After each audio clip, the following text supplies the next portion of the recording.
നമ്മുടെ സാധനങ്ങളെല്ലാം കൊണ്ടുവച്ച് എന്നിട്ട് അവർ പോയപ്പോൾ മുതൽ അങ്ങ് ഭയങ്കരമായിട്ട് അങ്ങ് വിങ്ങാൻ തുടങ്ങി. നമ്മൾ അങ്ങനെ ഒരു ഡിപ്രഷൻ വരും. എനിക്ക് അങ്ങനെ ഒരു ഡിപ്രഷൻ വന്നിട്ടുണ്ടായിരുന്നു കേട്ടോ. എന്ന് വെച്ചാൽ ഞാൻ അവളെ പഠിക്കാതിരിക്കാനോ അങ്ങനെ ഉള്ള ഒന്നും ഉണ്ടായിരുന്നില്ല. ഞാൻ അങ്ങനെ ശല്യം ചെയ്യാനോ ഒന്നും പോയിട്ടില്ല. അപ്പം രാവിലെ ഇപ്പം ഞാൻ പറഞ്ഞില്ല 8 to 4 ആണ് നിങ്ങൾക്ക് ക്ലാസ് ടൈം വരുന്നത്. ആദ്യമൊക്കെ 8 to 1 ആയിരിക്കും. പിന്നെ അങ്ങോട്ട് ക്ലാസ് ടൈറ്റ് ആവുന്നത് അനുസരിച്ച് 8 to 4 ആയിരിക്കും ക്ലാസ്. അത്രയ്ക്ക് എന്തെങ്കിലും സംഭവിച്ചാൽ തന്നെയും ഓപ്ഷൻ അറിയാവുന്ന എല്ലാം കൂടെ ജസ്റ്റ് ഒരു ഇതിൽ കറക്കി കുട്ടിയൊക്കെ ആൻസർ ചെയ്തു. അങ്ങനെ നല്ല രീതിയിൽ നെഗറ്റീവ് അടിച്ച് കയറിയിട്ടുണ്ടായിരുന്നു. അല്ലെങ്കിൽ ഇവിടെ ഏതെങ്കിലും ഒരു ഹോസ്റ്റൽ ഉണ്ടെന്ന് പറഞ്ഞു കഴിഞ്ഞാൽ അവർ കറക്റ്റ് പല ഹോസ്റ്റലും നമ്മളെ കൊണ്ടുവന്ന് കാണിച്ചു തരും, ഈ ബ്രോക്കർമാരെ പോലെ. കാരണം അവർക്ക് ഈ ബ്രോക്കർ ഫീസൊക്കെ കൊടുത്തിങ്ങനെ നിർത്തിയേക്കുക. അതായത് ഈ ഓട്ടോക്കാർക്ക്, ആ ഓട്ടോ സ്റ്റാൻഡിലെ ഓട്ടോക്കാർക്ക്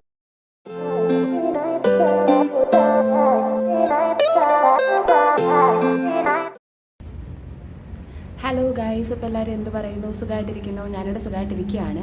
അപ്പോൾ ശരിക്കും പറഞ്ഞാൽ ഇന്നത്തെ വീഡിയോ എന്ന് പറയുന്നത്, നിങ്ങളിപ്പം ഹോസ്റ്റലിൽ ജോയിൻ ചെയ്യുന്ന ആദ്യത്തെ ദിവസം മുതൽ നമ്മൾ ഫസ്റ്റ് വീക്കിലി എക്സാം എഴുതുന്നത് വരെയുള്ള കാര്യങ്ങളാണ്. അതായത് ജസ്റ്റ് കുറച്ച് കാര്യങ്ങൾ. അപ്പോൾ നിങ്ങൾക്കൊരു ഐഡിയ വരാൻ വേണ്ടിയിട്ട്, അപ്പോൾ നമ്മൾ നിങ്ങളുടെ ക്ലാസ് ഇപ്പോൾ മറ്റന്നാളാണ് തുടങ്ങുന്നതെങ്കിൽ നിങ്ങൾ ഇന്നത്തെ ദിവസം വൈകിട്ട് ഒരു 5 മണിക്കുള്ളിൽ അല്ലെങ്കിൽ ഒരു 6 മണിക്കുള്ളിൽ ഹോസ്റ്റലിൽ ജോയിൻ ചെയ്യണം എന്നായിരിക്കും റൂള്. അതായത് മറ്റന്നാൾ എന്ന് പറയുമ്പോഴത്തേക്ക് അറിയാമോ, ഇന്നിപ്പോൾ ഒരു 13 ആണെങ്കിൽ നിങ്ങളുടെ ക്ലാസ് തുടങ്ങുന്ന 15 ആണെങ്കിൽ ഈ 13 ഒരു 6 o'clock മുന്നേ നിങ്ങൾ ഹോസ്റ്റലിൽ ചേരണം. അങ്ങനെ ആ ഒരു സമയം കണക്കാക്കിയായിരിക്കും നിങ്ങളെ ഹോസ്റ്റലിൽ നിന്ന് വിളിക്കുന്നത്. അപ്പോൾ നമ്മൾ ഇന്നത്തെ ദിവസം ചെന്നിട്ട് അവിടെ കിടന്നുറങ്ങും. പിറ്റേത്തെ ദിവസം രാവിലെ എഴുന്നേൽക്കും. അന്ന് നമുക്ക് ബ്രില്യൻറ്റിൽ ക്ലാസ് ഒന്നുമില്ല. 15-ാം തീയതി മുതലാണ് ക്ലാസ് തുടങ്ങുന്നത്. അപ്പോൾ നമ്മൾ രാവിലെ എഴുന്നേൽക്കും. അതായത് ഹോസ്റ്റലുമായിട്ട് ഒന്ന് പരിചയപ്പെടാൻ വേണ്ടിയിട്ടാണ് നമ്മൾ രാവിലെ ഫുഡ് കഴിക്കാൻ പോവും. അതായത് 7 മണി മുതൽ ഫുഡ് കിട്ടും. കാരണം അവിടെ ക്ലാസ് തുടങ്ങുന്നത് 8 മണിക്കാണ്. അന്നേരം എനിക്ക് തോന്നുന്നു 6 മണി മുതൽ 6:30 മുതൽ എന്തോ ഫുഡ് കഴിക്കാൻ പറ്റും നമുക്ക്. അത് കഴിഞ്ഞിട്ട് പിന്നെ കുറച്ച് നേരം നമ്മൾ ഈ ഒരു സമയത്ത് ആ ഒരു ദിവസം നമ്മൾ ഭയങ്കര ചില്ലായിരിക്കും കേട്ടോ.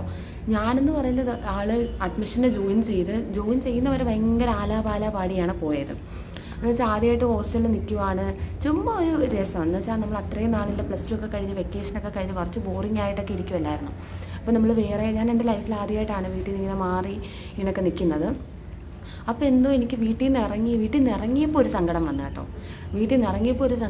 എന്നിട്ട് പിന്നെയും കുഴപ്പമില്ല, കോട്ടയത്തൊക്കെ പോയി ജോയിൻ ചെയ്ത് ഹോസ്റ്റലിനകത്ത് കയറി അച്ഛനും അമ്മയും അഡ്മിഷനൊക്കെ എടുത്ത് നമ്മുടെ സാധനങ്ങളെല്ലാം കൊണ്ടുവച്ച് എന്നിട്ട് അവർ പോയപ്പോൾ മുതൽ അങ്ങ് ഭയങ്കരമായിട്ട് അങ്ങ് വിങ്ങാൻ തുടങ്ങി.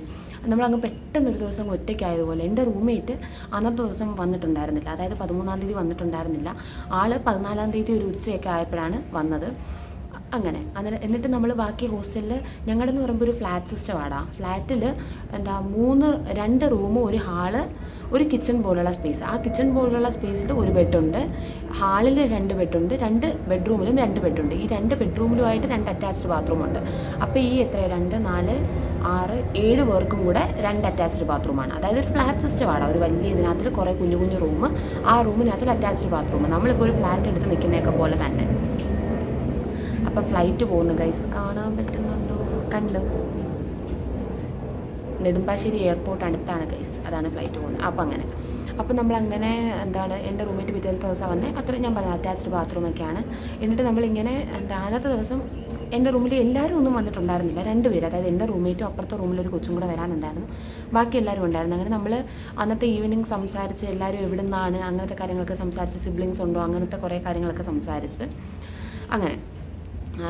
അങ്ങനെയൊക്കെ സംസാരിച്ച് പിന്നെ രാവിലെ ഒരുമിച്ച് ഫുഡ് കഴിക്കാൻ പോയി. പിന്നെ ഉച്ചയ്ക്ക് ഫുഡ് കഴിച്ച് കഴിഞ്ഞപ്പോഴത്തേക്ക് എന്തോ എൻ്റെ റൂംമേറ്റ് വന്ന് പിന്നെ അവളുമായിട്ടും അങ്ങനെ കുറച്ച് സംസാരിച്ച് നമ്മൾ പിന്നെ വൈകിട്ടത്തെ ഇതെല്ലാം കഴിച്ച് പിറ്റേത്തെ ദിവസം ക്ലാസ്സിന് പോവാണ്. ഇതിനു മുന്നേ നമ്മളിപ്പോൾ ജോയിൻ ചെയ്ത് ഞാൻ പറഞ്ഞില്ല 15-ാം തീയതിയാണ് ക്ലാസ് തുടങ്ങുന്നത്. 14-ാം തീയതി അതായത് എല്ലാ റൂംസിലും എല്ലാവരും വന്നതിന് ശേഷം നമ്മുടെ വാർഡൻ ഇങ്ങനെ ഒരു ലോട്ട്, അതായത് ഒരു കുഞ്ഞു കുപ്പിക്കകത്തിൽ കുറച്ച് നമ്മുടെ കുറേ ക്ലാസ് നമ്പേഴ്സ് ഇങ്ങനെ എഴുതി ഇട്ടേക്കുണ്ട്. ഈ ബാച്ച്, E7, E8 അങ്ങനെ കുറേ ബാച്ച് ഇങ്ങനെ എഴുതിയിട്ടിട്ടുണ്ട്. G1, G2, G3 അങ്ങനെ. എന്നിട്ട് നമ്മുടെ ഓരോ റൂമിലും വന്നിട്ട് നമ്മളെ കൊണ്ടത് പിക്ക് ചെയ്യിപ്പിച്ചപ്പോഴത്തേക്കും എൻ്റെ ബാക്കിയുള്ള ഫ്ലാറ്റിലുള്ള ഓരോരുത്തർക്കും, അതായത് ഫ്ലാറ്റിലിപ്പം ഞാൻ പറയട്ടെ ഒരു റൂമിൽ 2 പേരാണ്. അങ്ങനെയുള്ള എത്ര റൂമാണ് ഞാൻ പറഞ്ഞ് മനസ്സിലാവുന്നുണ്ട് നിങ്ങൾക്ക്? ഫ്ലാറ്റ് സിസ്റ്റമാണ്, ഹാളുണ്ട്, എന്താണ് 2 ബെഡ്റൂമുണ്ട്. എന്നിട്ട് എന്തായാലും നമ്മൾ പറയുമ്പം നമ്മളിപ്പോൾ ഫ്ലാറ്റിൽ ഇങ്ങനെ അങ്ങോട്ടും ഇങ്ങോട്ടും ഓടി നടക്കത്തില്ലല്ലോ. നമ്മൾ നമ്മുടെ റൂം പോലെ തന്നെയാണ്. ആ ഹാളെന്ന് പറയുന്നത് അവരുടെ റൂമാണ്, ഞങ്ങളുടെ ആ ഒരു റൂമെന്ന് പറയുന്നത് ഞങ്ങളുടെ റൂമാണ്. അപ്പോൾ നമ്മളിപ്പോൾ ഒരു റൂമിൽ 2 പേരെന്നുള്ള രീതിയാണല്ലോ. അപ്പോൾ ഈ ഒരു റൂമിൽ ഉള്ള 2 പേർക്കും ഒരേ ക്ലാസ് വരാതിരിക്കാൻ വേണ്ടിയിട്ട് ശ്രദ്ധിക്കുന്നുണ്ടായിരുന്നു. ഇപ്പോൾ നമുക്ക് ഒരേ ക്ലാസ്സാണ് കിട്ടുന്നതെങ്കിൽ നമ്മൾ ലോട്ട് മാറ്റിയിട്ട് എടുക്കുമായിരുന്നു ചെയ്യുന്നത്. അപ്പോൾ എനിക്കെന്ന് വെച്ച് കഴിഞ്ഞാൽ ഇതിൻ്റെ അത്ര സീരിയസ്നെസ് അറിയത്തില്ലായിരുന്നു. ഈ 2 പേരും ഒരു ബാച്ചിൽ വന്നാലുള്ള പ്രശ്നങ്ങളെ പറ്റി അറിയത്തില്ലായിരുന്നു. അപ്പോൾ ഞാനിങ്ങനെ എന്താണ് ലോട്ടിട്ട് എടുത്ത് എനിക്കും എൻ്റെ റൂംമേറ്റ് ഷംലയ്ക്കും സെയിം ഇതായിരുന്നു, സെയിം ബാച്ചായിരുന്നു കിട്ടിയത്.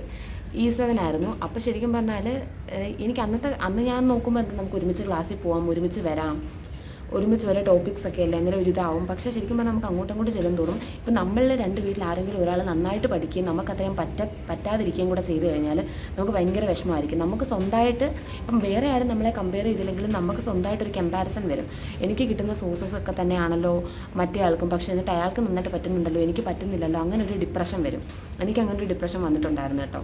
എന്ന് വെച്ചാൽ ഞാൻ അവളെ പഠിക്കാതിരിക്കാനോ അങ്ങനെ ഉള്ള ഒന്നും ഉണ്ടായിരുന്നില്ല. ഞാൻ അങ്ങനെ ശല്യം ചെയ്യാനോ ഒന്നും പോയിട്ടില്ല. പക്ഷേ എനിക്ക് മനസ്സുകൊണ്ട് എന്തോ ഒരു വല്ലാത്തൊരു എന്നെക്കൊണ്ട് എന്താ പറ്റാത്ത അങ്ങനെ ഒരു വിങ്ങലുണ്ടായിരുന്നു. അപ്പം അങ്ങനെ അപ്പോൾ ശരിക്കും പറഞ്ഞാൽ നമുക്കങ്ങനെ ലോട്ടിട്ടിട്ട് നമ്മൾ കാണുമ്പോൾ നമ്മൾ വിചാരിക്കും നമുക്ക് ഒരുമിച്ച് പോകാം, ഒരുമിച്ച് വരാം. പക്ഷെ അത് ശരിക്കും അല്ലാത്തതായിരിക്കും ഇവിടെ നല്ലത്. കാരണം ഓരോ ബാച്ചിന് വീക്കിലി എക്സാമിന് സെയിം ടോപ്പിക്സ് ആയിരിക്കത്തില്ല. ഇപ്പം ഞങ്ങൾ സെയിം ബാച്ച് പോരാഞ്ഞിട്ട് സെയിം ക്ലാസ്സും കൂടെ ആയിരുന്നു. മനസ്സിലായോ? അപ്പോൾ അങ്ങനെ ഇല്ലാതിരിക്കുന്നതാണ് നല്ലത്. നമ്മൾ ലോട്ടിട്ടെടുത്തിട്ട് ഫസ്റ്റ് ഡേ ക്ലാസ്സിൽ പോയിട്ട് നമുക്ക് ബയോളജിയുടെ ക്ലാസ് ആയിരുന്നു. ശരിക്കും പറഞ്ഞാൽ അവിടെ ഇറിറ്റേറ്റിംഗ് ആയിട്ട് തോന്നി എന്താണെന്നറിയാവോടാ, സാറ് നന്നായിട്ട് ക്ലാസ് എടുക്കുന്നുണ്ടായിരുന്നു. ഇപ്പോൾ എനിക്ക് ശരിക്കും പറഞ്ഞാൽ നമ്മളിപ്പോൾ ടീച്ചേഴ്സ് വല്ലതും പഠിപ്പിക്കുമ്പോഴത്തേക്കും ഈ പിള്ളേരത് ഏറ്റു പറയത്തില്ലേ, അതായത് സാറ് പറഞ്ഞിട്ടൊന്നും ആയിരിക്കത്തില്ല. ഇപ്പം സാറ് ഇപ്പോൾ ഫോട്ടോസിന്തസിൻ്റെ ഡെഫിനേഷൻ ആണെങ്കിൽ ദിസ് ഈസ് കോൾഡ് ഫോട്ടോസിന്തസിസ് എന്ന് പറയുമ്പോഴത്തേക്കും കുറേ പേര് കൂടി നിന്നിട്ട് ദിസ് ഈസ് കോൾഡ് ഫോട്ടോസിന്തസിസ് അങ്ങനെ സാറിൻ്റെ കൂടെ പറയത്തില്ലേ. അതായത് അവർ പറഞ്ഞിട്ടല്ല, ചുമ്മാതെ. അതിന് നമുക്ക് പറ്റുന്ന പ്രശ്നം എന്ന് പറഞ്ഞാൽ നമ്മൾ ക്ലിയർ ആയിട്ട് അത് കേട്ടില്ലെങ്കിൽ, ഇപ്പോൾ സാറ് പറഞ്ഞാൽ ചിലപ്പോൾ നമുക്ക് അത്ര ക്ലിയർ ആയിട്ട് നമ്മളിത്തിരി ബാക്കിലോട്ടൊക്കെ ആയിരിക്കുന്ന കേട്ടില്ലെങ്കിൽ ഈ പിള്ളേരും കൂടെ പറയുമ്പോൾ നമുക്കത് ശരിക്കും മനസ്സിലാകത്തില്ല. എനിക്ക് അങ്ങനെ ഒരു ദേഷ്യമുള്ള ഒരാളുണ്ടായിരുന്നു. അങ്ങനെ എനിക്ക് ഏറ്റവും ദേഷ്യം തോന്നിയ ഒരാളുണ്ടായിരുന്നു. അയാളിപ്പോൾ എൻ്റെ കൂടെ ഈ കോളേജിൽ പഠിക്കുന്നുണ്ട്, എൻ്റെ ബാച്ച്മേറ്റ് ആണ് കേട്ടോ. ഞാൻ നേരിട്ട് കണ്ടപ്പോൾ അവളോട് പറഞ്ഞായിരുന്നു അന്ന് എനിക്ക് നല്ല ദേഷ്യം തോന്നിയിട്ടുണ്ട് നിന്നോടെന്ന്. എന്ന് വെച്ച് കഴിഞ്ഞാൽ ഇവിടെ സാറ് ക്ലാസ് എടുക്കുമ്പോഴത്തേക്കും സാറിൻ്റെ കൂടെ അങ്ങ് പറയും. അന്നേരം നമുക്ക് ചിലപ്പോൾ ചില വേർഡ്സ് ഒന്നും വൃത്തിക്ക് കേൾക്കത്തില്ല. ഈ ക്ലാസ് മൊത്തം നമ്മൾ ഈ നഴ്സറി സ്കൂളിലൊക്കെ പഠിപ്പിക്കത്തില്ലേ, A B B B B അങ്ങനെ ഭയങ്കര ഇറിറ്റേറ്റിംഗ് ആട്ടോ. അങ്ങനെ ഉണ്ടായിരുന്നു. അപ്പോൾ അങ്ങനെ അത് വിളിച്ച് കിട്ടിക്കഴിഞ്ഞാൽ ഫസ്റ്റ് ഡേ വേറെ എനിക്ക് ബുദ്ധിമുട്ടൊന്നും ഉണ്ടായിരുന്നില്ല. പിന്നെ ടീച്ചേഴ്സൊക്കെ നല്ല രീതിയിൽ പഠിപ്പിക്കുന്നൊക്കെ ഉണ്ടായിരുന്നു. എനിക്കാണെങ്കിൽ ഈ ഫിസിക്സിൽ അത്ര പ്രോബ്ലം സോൾവിങ് സ്കിൽസ് ഇത്തിരി പുറകിലോട്ടായിരുന്നു. അതായത് ഞാനിപ്പോൾ നമ്മുടെ യൂണിവേഴ്സിറ്റി എക്സാമൊക്കെ വന്നാലും, യൂണിവേഴ്സിറ്റി എന്ന് വെച്ചാൽ നമ്മുടെ അതായത് ആനുവൽ എക്സാം ബോർഡ് എക്സാം ഒക്കെ വന്നാലും ഞാനിങ്ങനെ പ്രാർത്ഥിക്കും, എൻ്റെ തമ്പുരാട്ടി പ്രോബ്ലംസ് ഒന്നും വരല്ലേ, വന്നാൽ തന്നെ ഡയറക്റ്റ് ഇക്വേഷൻ സബ്സ്റ്റിറ്റ്യൂഷനൊക്കെ ആയിരിക്കണേ. അന്നാണ് നമുക്ക് കാൽക്കുലേറ്ററും കൂടെ ഉണ്ട്, എന്നിട്ട് കൂടി എനിക്ക് പേടിയായിരുന്നു എന്നുള്ളതാണ്. അന്നേരം ഞാൻ കുറച്ച് അധികം വെള്ളം കുടിച്ചിട്ടുണ്ട്. കാരണം എന്ന് വെച്ച് കഴിഞ്ഞാൽ ഈ നീറ്റ് എക്സാമിൻ്റെ പാറ്റേണിനെ പറ്റിയോ കാര്യങ്ങളെ പറ്റിയോ ഒന്നും യാതൊരുവിധ ധാരണയില്ലാതാണ് ഞാൻ ചെന്ന് കയറി കൊടുത്തത്. അപ്പോൾ തന്നെ ഇതെങ്ങനെയാണെന്ന് പഠിച്ചു വരാൻ തന്നെ കുറച്ച് സമയം എടുത്തു. അപ്പോൾ അങ്ങനത്തെ കുറച്ച് പ്രശ്നങ്ങളൊക്കെ ഉണ്ടായി. എന്നാലും ഇങ്ങനെ രീതിയിലൊക്കെ പഠിച്ച് വന്ന് നമുക്ക് ഫസ്റ്റ് ഉണ്ടല്ലോടാ, ഫസ്റ്റ് നമുക്ക് 3 ചാപ്റ്റേഴ്സിൻ്റെ എക്സാം ചുമ്മാതെ തരും. അതായത് ഈ വീക്കിലി എക്സാമിന് പുറമേ നമ്മൾ ജോയിൻ ചെയ്തിട്ട് അതിൻ്റെ പിറ്റേത്തെ ദിവസം, ഇപ്പോൾ ഞാൻ 15-ാം തീയതി ക്ലാസ് തുടങ്ങി, 16-ാം തീയതി എനിക്കൊരു എക്സാം ഉണ്ടായിരുന്നു. ആ എക്സാം എന്ന് പറയുന്നത് നമ്മൾ ഇതുവരെ പഠിപ്പിച്ചിട്ടില്ല. നിങ്ങൾക്ക് ഊഹിക്കാമല്ലോ, നമ്മൾ ചെല്ലുന്ന ഒരു ദിവസം കൊണ്ട് എന്തായാലും 3 ചാപ്റ്റർ പഠിപ്പിക്കാൻ പോകുന്നില്ല. അപ്പോൾ അങ്ങനെ അതായത് ഒരു ട്രയലാണ്, നമുക്ക് എങ്ങനെയാണ് ഇത് ക്വസ്റ്റ്യൻസ് എന്നൊക്കെ അറിയാൻ വേണ്ടിയിട്ട്.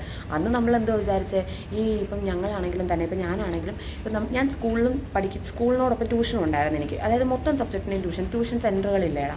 അതിനവിടെ ചിലപ്പോൾ നമുക്കിപ്പം ഓൺ എക്സാമിനൊക്കെ ട്യൂഷൻ ക്ലാസ്സിൽ പഠിപ്പിക്കുന്ന ചാപ്റ്റേഴ്സ് ഓൺ എക്സാമിനുണ്ടെങ്കിൽ ഞാനത് പഠിക്കത്തില്ലായിരുന്നു. മനസ്സിലായോ? പഠിക്കും, പക്ഷെ വലിയ കാര്യമായിട്ട് പഠിക്കത്തില്ലായിരുന്നു. അപ്പോൾ അതുപോലെ തന്നെ ഞാൻ കാണിച്ചു, ഇതെന്തായാലും ഇവർ പഠിപ്പിച്ചിട്ടില്ലല്ലോ, ട്രയലല്ലേ എന്ന് വിചാരിച്ച് ഞാൻ വലുതായിട്ട് വായിക്കാനൊന്നും പോയില്ല. ചുമ്മാതെ പോയി എഴുതാമെന്നുള്ളൊരു രീതിയായിപ്പോയി. പക്ഷെ അതിൽ ഭയങ്കരമായിട്ട് ഡിമോട്ടിവേറ്റഡ് ആയി. ഞാൻ നോക്കിയപ്പോൾ നമ്മളിപ്പം ഞങ്ങളുടെ റൂമിലുള്ള ബാക്കിയുള്ളവരും എല്ലാവരും ആലാപാല പാടി ചുമ്മാ ജസ്റ്റൊക്കെ ഒന്ന് വായിച്ചിട്ട് പോയി എഴുതിയുള്ളൂ. ഒന്നാമത്തെ കാര്യം ഇങ്ങനെ പഠിക്കേണ്ടതില്ല, അങ്ങനെ ഒട്ടും വായിക്കാതൊന്നും ഇരുന്നിട്ടില്ല. ബാങ്ക് കൊടുക്കുന്നുണ്ട് കേട്ടോ. അങ്ങനെ ഒട്ടും വായിക്കാതൊന്നും ഇരുന്നിട്ടില്ല. എന്നാൽ ഇരുന്ന് കഴിഞ്ഞിട്ട് അപ്പോൾ ഗൈസ് അങ്ങനെ ഞാൻ ഒട്ടും പഠിക്കാതൊന്നും ഇരുന്നില്ല. എന്നെക്കൊണ്ട് പറ്റുന്ന രീതിയിലൊക്കെ പഠിച്ചു. പക്ഷേ ഞാൻ വിചാരിച്ച് എന്തായാലും ഇതുവർ പഠിപ്പിക്കാത്തതല്ലേ, എന്നിട്ട് എന്തായാലും പഠിപ്പിക്കുമല്ലോ, അപ്പോൾ നന്നായിട്ട് എഴുതാം, അങ്ങനെ ഒരു മൈൻഡ് സെറ്റ് ആയിപ്പോയി. അങ്ങനെ ചെന്ന് എക്സാം അപ്പിയർ ചെയ്ത് നോക്കുമ്പോഴത്തേക്കും എൻ്റെ റൂംമേറ്റിന് നല്ല മാർക്കുണ്ട്. അവൾ അത്യാവശ്യം നല്ല പഠിക്കുന്ന കുട്ടിയാണ് കേട്ടോ, എക്സ്ട്രാ ഓർഡിനറി ഗേളാണ്. അവൾ സ്റ്റേറ്റ് ബോർഡിൽ നിന്നാണ് വന്നത്. പക്ഷെ ഇപ്പോൾ ആൾ പഠിക്കുന്ന ജിപ്മറിലാണ് കേട്ടോ. അവൾക്ക് ഫസ്റ്റ് ടൈം തന്നെ കിട്ടി, റിപ്പീറ്റ് ചെയ്തപ്പോൾ തന്നെ കിട്ടി. അതെനിക്ക് ഉറപ്പായിരുന്നു കേട്ടോ. ഞാൻ എയിംസ് കിട്ടും, എയിംസോ ജിപ്മറോ കിട്ടുമെന്ന് വിചാരിച്ചിരുന്ന കുട്ടി തന്നെയാണ്. എയിംസ് ഡൽഹി വരെ പോകുമെന്ന് ഞാൻ വിചാരിച്ച ആളാണ്. പക്ഷെ ആൾ ജിപ്മറിൽ പോയി. അപ്പോൾ അങ്ങനെ അവൾക്ക് നല്ല മാർക്കുണ്ടായിരുന്നു. അപ്പം മുതൽ എനിക്കങ്ങ് ഭയങ്കര എന്ന് വെച്ചാൽ ആദ്യത്തെ തന്നെ കൊണ്ട് കുളവാക്കി അങ്ങനെ ഒരു ഇതായിപ്പോയി. അങ്ങനെ എന്നിട്ട് ഞാനിങ്ങനെ പഠിക്കാൻ തുടങ്ങി. എന്നിട്ട് ഞാൻ വിചാരിച്ചു വീക്ക്ലി എക്സാമിനെ തകർക്കാം, പൊളിക്കാം അങ്ങനെയൊക്കെ. എന്നിട്ട് വീക്ക്ലി എക്സാമിന് വേണ്ടിയിട്ട് പഠിച്ചു തുടങ്ങി. അതായത് അടുത്ത മൺഡേ നമുക്ക് എക്സാം ഉണ്ടല്ലോ. പിന്നെ ബ്രില്യൻറ്റിൻ്റെ ഒരു ഗുണം എന്ന് വെച്ച് കഴിഞ്ഞാലുണ്ടല്ലോ, ഇനിയിപ്പോൾ ലോകം ഇടിഞ്ഞ് വീണാലും ഇനിയിപ്പോൾ എന്തൊക്കെ സംഭവിച്ചാലും മൺഡേ എക്സാം ഉണ്ടെന്ന് പറഞ്ഞാൽ മൺഡേ എക്സാം ഉണ്ട്. അപ്പോൾ എടാ മൺഡേ എക്സാം ഉണ്ടെന്ന് പറഞ്ഞാൽ മൺഡേ എക്സാം ഉണ്ട്. ഇനിയിപ്പോൾ എന്തൊക്കെ സംഭവിച്ചാലും മൺഡേ എക്സാം എന്തായാലും കാണും. ഞാനിപ്പോൾ ഒരു വർഷം അവിടെ പഠിച്ചു. അതിനിടയ്ക്ക് ഒരു വട്ടം പോലും ഇപ്പോൾ മൺഡേ നടത്തേണ്ടിരുന്ന എക്സാം ട്യൂസ്ഡേ വെനസ്ഡേ ഒന്നും ആയിട്ടില്ല.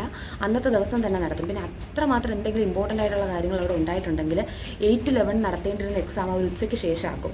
ഇപ്പോൾ 8-11 എക്സാം നടക്കുന്നതെങ്കിൽ ഉച്ചയ്ക്ക് ശേഷം എന്തായാലും, അതായത് എക്സാം കഴിയുന്ന പാടെ നിങ്ങൾക്ക് ആൻസർ കീ തരും. ഉച്ചയ്ക്ക് ശേഷം നിങ്ങളുടെ റാങ്ക് ലിസ്റ്റും പബ്ലിഷ് ചെയ്യും, പ്രോഗ്രസ് കാർഡിലൊക്കെ എഴുതിയൊക്കെ തരും. അപ്പോൾ അത്രയ്ക്ക് ഇതാണ് അവിടെ.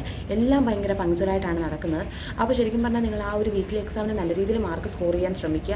എനിക്ക് പറ്റിയ ഒരു പ്രശ്നം ആദ്യത്തെ വീക്ക്ലി എക്സാമിനെന്ന് വെച്ച് കഴിഞ്ഞാലുണ്ടല്ലോ, എനിക്ക് 2 ഓപ്ഷൻ അറിയാവുന്ന എല്ലാം കൂടെ ജസ്റ്റ് ഒരു ഇതിൽ കറക്കി കുത്തിയൊക്കെ ആൻസർ ചെയ്തു. അങ്ങനെ നല്ല രീതിയിൽ നെഗറ്റീവ് അടിച്ച് കയറിയിട്ടുണ്ടായിരുന്നു. അപ്പോൾ അതൊക്കെ കുറച്ച് നിങ്ങൾ പരമാവധി നെഗറ്റീവ് അടിപ്പിക്കുന്ന ഒരു കണക്കിന് ഇപ്പോൾ നല്ലതാണ്. കാരണം ഒരു പ്രാക്ടീസ്, അതായത് ഇങ്ങനെ ചെയ്ത് കഴിഞ്ഞ് ഇങ്ങനെ മാർക്ക് പോകുമെന്നുള്ളൊരു ബോധം നമുക്ക് വരും. അപ്പോൾ എന്നാലും നല്ല രീതിയിലൊക്കെ ആൻസർ ചെയ്യുക, വീക്ക്ലി എക്സാമിന് നല്ല രീതിയിൽ അറ്റൻഡ് ചെയ്യുക. പിന്നെ നമുക്ക് നമ്മുടെ വീട്ടിൽ പോകാനൊന്നും റെസ്ട്രിക്ഷൻസ് ഒന്നുമില്ല. നമുക്കിപ്പോൾ ക്ലാസ് ഉള്ള ദിവസം വേണമെങ്കിലും വീട്ടിൽ പോകാം. പക്ഷേ പ്രശ്നം എന്ന് വെച്ച് കഴിഞ്ഞാൽ നമുക്ക് അത്രയും ക്ലാസ് മിസ്സായി കഴിഞ്ഞ് കഴിഞ്ഞാലുള്ള ബുദ്ധിമുട്ടാണ്. എല്ലാം നമ്മളുടെ ഒരു ഇതാണ്. അവിടെ ഇപ്പം ഞാനിപ്പോൾ കേട്ടിട്ടുണ്ട് റേസിലൊക്കെ എന്ന് വെച്ച് കഴിഞ്ഞാൽ രാവിലെ അവർ വിളിച്ചുണർത്തും, 5 മണിയാകുമ്പം വിളിച്ചുണർത്തും. അതുപോലെ രാത്രി 10 മണിയാകുമ്പോൾ അവർ ലൈറ്റ് ഓഫ് ചെയ്യും. അങ്ങനെയൊക്കെ ഇവിടെ അങ്ങനെ ഒന്നുമില്ല. നിങ്ങൾക്ക് ഇഷ്ടമുള്ള സമയത്ത് എഴുന്നേക്കാം, നിങ്ങൾക്ക് ഇഷ്ടമുള്ള സമയത്ത് ഉറങ്ങാം, നിങ്ങൾക്ക് വീട്ടിൽ പോകണമെങ്കിൽ നിങ്ങൾക്ക് വീട്ടിൽ പോകാം. അങ്ങനെയുള്ള യാതൊരുവിധ റെസ്ട്രിക്ഷൻസും ഇല്ല. നിങ്ങൾ വൈകിട്ട് അവിടെ കയറിയിട്ടുണ്ടോ എന്ന് അവർ ചെക്ക് ചെയ്യും കേട്ടോ. കാരണം എന്ന് വെച്ച് കഴിഞ്ഞാൽ നമ്മുടെ പേരൻസ് അവിടെ ഏൽപ്പിച്ചിട്ടല്ലേ പോകുന്നത്. അപ്പോൾ അവർക്കൊരു ഉത്തരവാദിത്തമൊക്കെ വേണ്ടേ. അപ്പോൾ നിങ്ങൾക്ക് അങ്ങനത്തെ രീതിയിലൊന്നും ഇതൊന്നും വേണ്ട. ഓണത്തിന് വേണമെങ്കിൽ ലീവിന് വീട്ടിൽ പോകാം, അങ്ങനെയൊക്കെ ഉണ്ട്. പക്ഷെ നമ്മുടെ പഠിത്തത്തെ കരുതി അങ്ങനെ ചെയ്യാത്തതാണ് കേട്ടോ. എല്ലാം നമ്മളുടെ ഇഷ്ടമാണ്. അപ്പോൾ അങ്ങനെ പിന്നെ ഹോസ്റ്റലൊക്കെ അത്യാവശ്യം നല്ല ഫുഡൊക്കെ തന്നെയാണ്. ഞങ്ങൾക്ക് എമറാൾഡിൽ മാരിഗോൾഡിൽ ഉണ്ടാക്കുന്ന ഫുഡ് തന്നെയായിരുന്നു ഞങ്ങൾക്കും. അടിപൊളി ഫുഡാണ് കേട്ടോ. അവിടെ നിന്ന് ഇറങ്ങിയപ്പോൾ ശരിക്കും ഏറ്റവും കൂടുതൽ മിസ് ചെയ്യുന്ന അവിടുത്തെ ഫുഡാണ്. ഇപ്പം നിങ്ങൾക്ക് ഒരു കുഞ്ഞു ഐഡിയ ഒക്കെ കിട്ടിയില്ലേ. അന്നേരം ഞാൻ പറഞ്ഞ പോലെ തന്നെ നേരത്തെ പറഞ്ഞിട്ടുണ്ടായിരുന്നു ഞാൻ. അതായത് നമ്മുടെ ക്ലാസ്സിൽ ഇപ്പം ഈ വീക്ക്ലി എക്സാമിൻ്റെ ടോപ്പിക്സ് മാത്രമായിരിക്കത്തില്ല പഠിപ്പിക്കുന്നത്. ഇപ്പോൾ നമ്മുടെ വീക്ക്ലി എക്സാമിന് ഇപ്പം സ്ട്രക്ചർ ഓഫ് ആൻ ആറ്റവും അല്ലെങ്കിൽ സ്ട്രക്ചർ ഓഫ് ആൻ ആറ്റം, പിന്നെ ബയോളജിക്കൽ ക്ലാസിഫിക്കേഷൻ, മോഷനിനെ സ്ട്രേറ്റ് ലൈൻ ആണെങ്കിൽ നിങ്ങൾക്ക് ആ ഒരു സമയത്ത് ചിലപ്പോൾ മോഷനിനെ പ്ലെയിൻ കയറാം, നോമൻക്ലേച്ചർ കയറാം, ഇലക്ട്രോസ്റ്റാറ്റിക്സ് കയറാം. ആ ഒരു സമയത്ത് നിങ്ങൾക്ക് വേറെ ചാപ്റ്റേഴ്സും കൂടെ പഠിപ്പിച്ച് പോകുന്നുണ്ടാകും. അപ്പോൾ നമ്മൾ മെയിനായിട്ട് വീക്ക്ലി എക്സാമിൻ്റെ ടോപ്പിക്സിന് കോൺസെൻട്രേറ്റ് ചെയ്യുക. നമ്മൾ ഡെയിലി അന്നന്ന് പഠിപ്പിക്കുന്നത് വലിയ രീതിയിൽ അങ്ങ് പഠിച്ച് മറിക്കാൻ പറ്റിയില്ലെങ്കിൽ പോലും നിങ്ങളതൊന്ന് വായിക്കാൻ ശ്രദ്ധിക്കുക. കാരണം അല്ലെങ്കിൽ ഈ ടോപ്പിക്സ് എല്ലാം കൂടെ വീക്ക്ലി എക്സാമിന് വരുമ്പോഴത്തേക്ക് ഇങ്ങനെ ഇരിക്കേണ്ടി വരും. മനസ്സിലായോ? അപ്പോൾ അങ്ങനെ ശ്രദ്ധിക്കുക. വീക്ക്ലി എക്സാമിന് നല്ല രീതിയിൽ കോൺസെൻട്രേറ്റ് ചെയ്യാമെന്ന് പറയുന്നതെന്ന് വെച്ച് കഴിഞ്ഞാൽ നമുക്ക് അവിടെ ആകെ ഒരു മോട്ടിവേഷൻ അതല്ലേ ഉള്ളടാ. നമ്മൾ ഇത്രയും പഠിച്ചിട്ടും നമ്മൾ ആദ്യം വിചാരിക്കുമോ നമ്മുടെ ഇഷ്ടത്തിന് പഠിക്കാം. പക്ഷേ അങ്ങനെയാണെങ്കിൽ വീക്ക്ലി എക്സാമിന് നല്ല രീതിയിൽ മാർക്ക് പറയുമ്പോൾ നമുക്ക് ഇപ്പോൾ വാർഡനാണെങ്കിലും ഒക്കെ നമ്മളെ ചീത്ത പറയും. അപ്പോൾ നല്ല രീതിയിൽ വിഷമാവും. വീട്ടുകാരാണെങ്കിലും പറയും നമ്മൾ പഠിക്കാത്തതുകൊണ്ടാണെന്നൊക്കെ. അപ്പോൾ പരമാവധി വീക്ക്ലി എക്സാമിന് കോൺസെൻട്രേറ്റ് ചെയ്ത് പഠിക്കുക, നല്ല രീതിയിൽ പഠിക്കുക. ഇപ്പോൾ ഇതും ഏകദേശം ഒരു കുഞ്ഞു വീഡിയോ ഒക്കെ എത്താനല്ലേടാ. അപ്പോഴേടാ ഇപ്പോഴും കുറേ പേര് എൻ്റെ അടുത്ത് സൂപ്പർവൈസറിൻ്റെയും കൺട്രോളിൻ്റെയും ഡിഫറൻസ് ചോദിക്കുന്നുണ്ട്. കൺട്രോൾഡ് എന്ന് പറയുമ്പോഴത്തേക്ക് നമുക്ക് ബ്രില്യൻറ്റിൽ ടീച്ചിങ് സ്റ്റാഫിന് പുറമെ കുറേയേറെ നോൺ ടീച്ചിങ് സ്റ്റാഫ് കാണും. ഈ നോൺ ടീച്ചിങ് സ്റ്റാഫ് വാർഡനായിട്ട് വരുന്ന ഹോസ്റ്റലാണ് കൺട്രോൾഡ് ഹോസ്റ്റൽ. സൂപ്പർവൈസ്ഡ് ഹോസ്റ്റൽ എന്ന് പറയുമ്പോഴത്തേക്കും ഇപ്പം എൻ്റെ വീടാണ് ഹോസ്റ്റലെങ്കിൽ എൻ്റെ അമ്മയായിരിക്കും വാർഡൻ. ഞാൻ ഈ വീഡിയോ തുടങ്ങിയ കാലം മുതൽ എൻ്റെ അമ്മയെ വാർഡനാക്കിക്കൊണ്ടിരിക്കുക കേട്ടോ. അപ്പോൾ അങ്ങനെ എൻ്റെ അമ്മ ചുമ്മാതെങ്കിലും പറയും നമുക്ക് ബ്രില്യൻറ്റിൻ്റെ അടുത്ത് വല്ലതായിരുന്നു നമ്മുടെ വീടെങ്കിലും നമുക്ക് മുകളിലെ റെൻറ്റിന് ഇങ്ങനെ പിള്ളേർക്ക് പഠിപ്പിക്കാൻ കൊടുക്കാമായിരുന്നെന്ന്. കാരണം ശരിക്കും പറഞ്ഞാൽ ഉണ്ടല്ലോ അവിടെ ആ ഒരു ലൊക്കാലിറ്റിയിൽ അതാണ് ഏറ്റവും വലിയ ബിസിനസ്. എന്ന് വെച്ച് കഴിഞ്ഞാൽ ഒരു റൂമിൽ ഇപ്പം എൻ്റെ വീട്ടിലാണെങ്കിലും മുകളിൽ ഇപ്പോൾ 2 റൂമും ഒരു ഹാള് പിന്നെ വേറെ 2 അല്ലാത്ത ഇതുമാണ് ഉള്ളത്. അപ്പോൾ അവിടെയൊക്കെ ആണെങ്കിൽ ഇപ്പം ഇപ്പോൾ ഒരു റൂമിൽ 2 പേരെ കിടത്തിയാൽ തന്നെ 2, 4, 6 പേരുടെ കയ്യിൽ നിന്ന് ഒരാളുടെ കയ്യിൽ നിന്ന് ഇപ്പോൾ 9,000 സംതിങ് മേടിക്കാം. അതിന് നിങ്ങളൊന്ന് ആലോചിച്ച് നോക്കിയേ. 6 9 സാർ അത്രയും എമൗണ്ട് നമുക്ക് കിട്ടുമല്ലേ. അപ്പോൾ അത് ഭയങ്കര ബിസിനസ്സാണ് കേട്ടോ. നിങ്ങൾക്ക് അവിടെ ചെല്ലുമ്പം തന്നെ അത് മനസ്സിലാവും. എന്ന് വെച്ച് കഴിഞ്ഞാൽ ഇപ്പോൾ ഇപ്പോൾ നിങ്ങളുടെ വീട്ടിൽ നിന്ന് വേറെ ആളെയും കൂടെ കൊണ്ടുപോയിട്ട് വീട് അവിടെ അതിനടുത്ത് റെൻ്റ് എടുത്ത് നിൽക്കാനൊക്കെയാണ് പോകുന്നതെങ്കിൽ ശരിക്കും പറഞ്ഞാൽ ഭയങ്കര ബിസിനസ്സാണ്. അവർ നമ്മുടെ കയ്യിൽ നിന്ന് റെൻറ്റ് മേടിക്കും. പിന്നെ അതും പോരാഞ്ഞിട്ട് വൈഫൈയുടെ charge, electricity bill, water bill എന്നൊക്കെ പറഞ്ഞ് മേടിക്കും. പിന്നെ ഇതെല്ലാം കഴിഞ്ഞിട്ട് നമ്മൾ ഇത്രയും എൻ്റെ അമ്മയെന്ന് വെച്ച് കഴിഞ്ഞാൽ ഇത്തിരി വൃത്തിയുടെ അസുഖമുള്ള ആളാണ്. അപ്പം ഭയങ്കര നീറ്റായിരിക്കും. അപ്പോൾ അവിടെ ചെന്ന് അമ്മയും അനിയത്തിയും കൂടെ റെൻറ്റിന് വീടെടുത്താണ് നിൽക്കുന്നത്. എന്നിട്ട് പോലും അവർ നമ്മൾ ഇറങ്ങാൻ നേരം എത്രയോ പൈസ പൈസ കൊടുക്കാൻ പറഞ്ഞ പോലെ മെയിൻ്റനൻസിനൊന്നും പറഞ്ഞിട്ട് അവിടെ ചെന്ന് കഴിഞ്ഞാൽ അത് അങ്ങനെയാണ്. എന്നിട്ട് പോലും ഉണ്ടല്ലോ, ഇത് ഒരു കുഞ്ഞൊരു അപ്പാർട്ട്മെൻറ്റ് പോലെയായിരുന്നു അവരുടെ വീട്. താഴെ അവർ താമസിക്കുന്നു, മുകളിൽ കുറച്ച് രീതി അവരൊരു ഫ്ലാറ്റ് സിസ്റ്റം പോലെ ഒരു 3 രീതിയിൽ അവിടെ, അതായത് മുറി എന്നൊക്കെ പറയുന്നത് നമ്മുടെ വീട്ടിലൊരു ബാത്റൂമിൻ്റെ സൈസൊക്കെ കാണത്തുള്ളൂ. അടുക്കളയെന്നൊക്കെ പറയുന്നത് വളരെ ചെറുതാണ്, ബാത്റൂമിൻ്റെ ഹാഫേ ഉള്ളൂ. അപ്പം അങ്ങനെ അതാണെങ്കിൽ അവർ നല്ല രീതിയിലൊരു ഫാനോ അങ്ങനത്തെ എന്ന് വെച്ചാൽ കുടിസ് മുറിയാടാ, ഭയങ്കര വെയിലും. കാരണം അവിടെ അത് തന്നെ കിട്ടാൻ പാടായിരുന്നു. എന്നിട്ട് തന്നെ റെൻറ്റ് 10,000 ആയിരുന്നു. റെൻറ്റ് മാത്രം 10,000 ആയിരുന്നു. അത് കഴിഞ്ഞ് ഇലക്ട്രിസിറ്റി ബില്ല്, വാട്ടർ ബില്ല് അങ്ങനെയൊക്കെ പറഞ്ഞ് നല്ല രീതിയിൽ പൈസ മേടിക്കും. മാത്രമല്ല ഇപ്പം നിങ്ങൾക്ക് ആദ്യം കുറച്ച് നാളിപ്പോൾ ഹോസ്റ്റലിലൊക്കെ നിൽക്കുന്ന അത്ര കംഫർട്ടബിളായിട്ട് തോന്നുന്നില്ല. നിങ്ങൾക്കൊരു വീടെടുത്ത് മാറണം എന്നുണ്ടെങ്കിൽ ഇപ്പോൾ ശരിക്കും പറഞ്ഞാൽ നമ്മളിപ്പോൾ ആ ഒരു ഓട്ടോ സ്റ്റാൻഡിലോട്ട് ചെന്നിട്ട് എവിടെയെങ്കിലും, അതായത് ഒരു ഹോസ്റ്റൽ നോക്കുക, അല്ലെങ്കിൽ ഇവിടെ ഏതെങ്കിലും ഒരു ഹോസ്റ്റൽ ഉണ്ടെന്ന് പറഞ്ഞു കഴിഞ്ഞാൽ അവർ കറക്റ്റ് പല ഹോസ്റ്റലും നമ്മളെ കൊണ്ടുവന്ന് കാണിച്ചു തരും, ഈ ബ്രോക്കർമാരെ പോലെ. കാരണം അവർക്ക് ഈ ബ്രോക്കർ ഫീസൊക്കെ കൊടുത്തിങ്ങനെ നിർത്തിയേക്കുക. അതായത് ഈ ഓട്ടോക്കാർക്ക്, ആ ഓട്ടോ സ്റ്റാൻഡിലെ ഓട്ടോക്കാർക്കും കമ്മീഷനുണ്ട് നമ്മളെ ഇതുപോലെ ഏതെങ്കിലും ഒരു ഹോസ്റ്റലിൽ കൊണ്ടാക്കി കൊടുക്കുകയാണെങ്കിൽ. ഇതുപോലെ എൻ്റെ അനിയത്തിക്ക് ഹോസ്റ്റലിൽ നിൽക്കാൻ പറ്റത്തില്ല എന്നൊക്കെ വെച്ചിട്ട് ആൾ ബഹളം വെച്ച് ഒരു ദിവസം ഞാനിന്ന് ഫസ്റ്റ് ഇയർ പഠിക്കുന്ന സമയമാണ്. എന്നിട്ട് ഞാനിങ്ങനെ അച്ഛനുമായിട്ട് പോയി മുരളിൻ്റെൽ പോയിട്ട് ഇങ്ങനെ വീടൊക്കെ നോക്കുന്നുണ്ടായിരുന്നു. വീടൊക്കെ നോക്കി ആദ്യം നമ്മൾ വീട് നോക്കാനല്ല, നല്ലൊരു സൗകര്യമുള്ളൊരു ഹോസ്റ്റൽ നോക്കാനായിട്ടായിരുന്നു, ഒരു സൂപ്പർവൈസർ ഹോസ്റ്റൽ നോക്കാനായിട്ടായിരുന്നു പോയത്. അങ്ങനെ നമ്മൾ ചെന്നിങ്ങനെ ഓട്ടോക്കാരുടെ ഇടയ്ക്ക് ഇവിടെ വല്ല ഹോസ്റ്റലുണ്ടെന്ന് പറഞ്ഞപ്പോൾ അങ്ങനെയാണ് ഞങ്ങളൊരു 3 വീട് കൊണ്ടുവന്ന് കാണിച്ചു തന്നു.